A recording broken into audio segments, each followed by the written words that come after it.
কোন নীতিমালা দরকার হয় না, ক্ষুধাই বড় নীতি এবং এই ক্ষুধা নিবারণ করতে হবে। এটাই হতে হবে আমাদের শিক্ষা নীতিমালা, এমপিও নীতিমালা।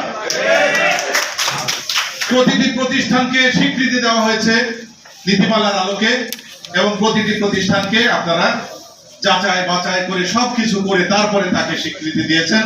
সুতরাং ওই অধিকারবিহীন স্বীকৃতি, অধিকার এবং অধিকার না পাওয়ার মধ্যে যে বেদনার কথা লুকিয়ে আছে, আমরা ওই স্বীকৃতি চাই না। আমরা সেই স্বীকৃতি চাই যে স্বীকৃতি দিলে আমার পেটের ক্ষুধা নিবারণ হবে, শিক্ষকদের সামনে, আমার শিক্ষার্থীদের সামনে দাঁড়াতে পারবো, আমার শিক্ষার্থীদের জন্য সঠিকভাবে জ্ঞান দান করতে পারবো।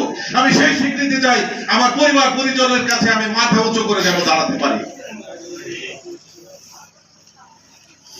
সুতরাং আমি সরকারের কাছে বলতে চাই, ওই বৈষম্যহীন শিক্ষা বা বৈষম্যহীন অবস্থা আপনারা দূর করার চেষ্টা করুন। আপনারা পথ দেখিয়ে যান, একটা নীতিমালা তৈরি করে দিয়ে যান, যেন আমার এই শিক্ষকদের ক্ষুধা নিবারণ হয়। উৎসব ভাতা আজ পর্যন্ত 26% হয়নি, এই 25% তারা পাচ্ছে। আর অন্যান্য অবস্থার কথা বাদই দিলাম। তাহলে এত উন্নয়ন, এত আপনার আজকে আপনাকে পতিত হতে হয়েছে, আপনাকে দেশ ছেড়ে পালাতে হয়েছে, এটি আমাদের লজ্জার বিষয়। তাই আগামীতে যে সরকার গঠিত হবে বা যে সরকার আপনার আছে থাকবে, তাদের কাছে আমাদের আবেদন, না মানুষ হিসাবে বেঁচে থাকার অধিকার, এই অধিকারগুলি আপনাকে নিশ্চিত করতে হবে। সংবিধানে কিন্তু মৌলিক অধিকার হিসাবে শিক্ষাকে মানে করা হয়েছে, স্বীকৃতি দেওয়া হয়েছে। আজকে শিক্ষা প্রতিষ্ঠান গড়ে তোলা কিন্তু প্রায় বন্ধ হয়ে গেছে, শিক্ষকদের শাখা দেওয়া হচ্ছে না, যেগুলি আছে সেগুলি শাখা বাড়ানো হচ্ছে না। তাহলে আগামী দিনের অনাগত যে নাগরিকরা আসছে, এই পৃথিবীতে যারা জন্মগ্রহণ করবে, তাদের শিক্ষা ব্যবস্থা কিভাবে পাবে? এই প্রতিষ্ঠানগুলি গড়ে উঠেছিল কিন্তু মুষ্টিমেয় কিছু সংখ্যক মানুষের ত্যাগ, তাদের মানে কষ্টার্জিত অর্থ দিয়ে, তাদের বাবা মার জমি জায়গা দিয়ে তারা কিন্তু প্রতিষ্ঠান গড়ে তুলেছিল। আজকে কিন্তু প্রতিষ্ঠান বন্ধ হয়ে যাচ্ছে। এটি কিন্তু জাতির জন্য অত্যন্ত ক্ষতিকর একটি দিক। আমি বলে গেলাম, আদায়ের পথ থেকে কখনো নিজেকে ফিরিয়ে নিয়ে নাই। আমি আন্দোলন সংগ্রামের মধ্যে দিয়ে এসেছি।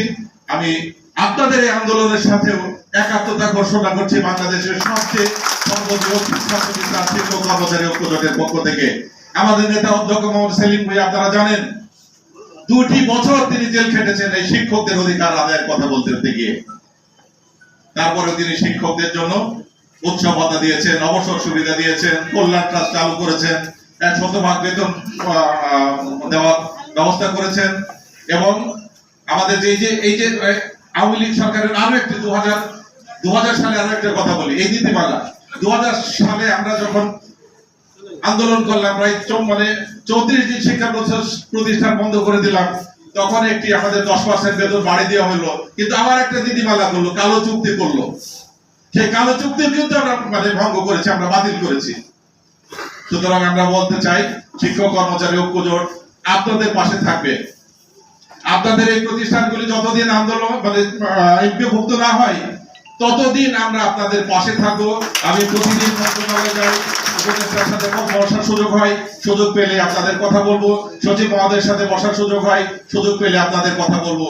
আপনাদের যে কষ্ট, সেই কষ্ট আমার মনে হয় আমি যেভাবে উপলব্ধি করব, অনেকের পক্ষে সেটা করা সম্ভব না। আর আরেকটা জিনিস হলো, কষ্টের বিষয় হলো, মন্ত্রণালয়ে যখন যাই, তারা কিন্তু খুব শিক্ষকদের প্রতি তার খুব দরদের কথা উঠলে বলে। এই সচিব মহোদয়ের সাথে বসেছি, আমাদের অবসর সুবিধা এবং কল্যাণ ট্রাস্টের কমিটিগুলি 4 মাস নাই। শত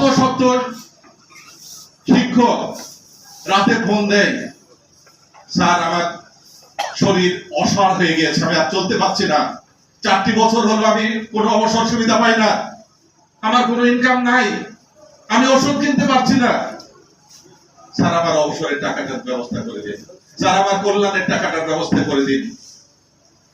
তার সন্তান কখনো ফোন দেয়, আমার বাবা কথা বলতে পারছে না, বাবার চিকিৎসা করতে পারছে না, স্যার আপনারা শিক্ষক আন্দোলন করছেন, আপনারা মন্ত্রণালয়ে যান, আপনারা এই অবসরের টাকাটার ব্যবস্থা করে দিন। সচিব মহোদয়ের সাথে এভাবে বললাম, উনি বলছেন আমরা একটা দরদি লোক খুঁজছি। আহারে, দরদি লোক খুঁজছেন?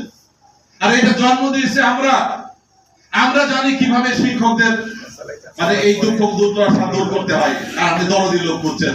দরদি লোক এমন দরদি খুঁজবেন যারা আবার এখানে বৈষম্য সৃষ্টি করবে।